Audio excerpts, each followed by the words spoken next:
বিশাল অট্টালিকা বাড়ি, একদিন বাড়ি থাকবে, মানুষ থাকবে না। এই বিশাল বাড়ি রেখে একদিন মানুষকে চলে যেতে হবে কবরের ঠিকানায়। আমরা এই দেখছি ঐতিহ্যবাহী ঢাকার পাশেই খানবাড়ি,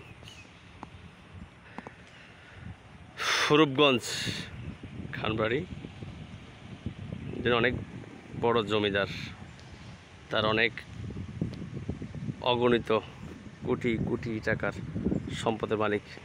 কত সুন্দর বাড়ি তৈরি করেছে দেখেন, আলিশান বাড়ি। এই বাড়ি রেখে একদিন সে চলে যাবে কবর দেশে। পুরো এরিয়া নিতে পারলে আপনার কাছে ভালো লাগতো। সময়ের স্বল্পতায় পুরো বাড়ির এরিয়া নিতে পারেনি।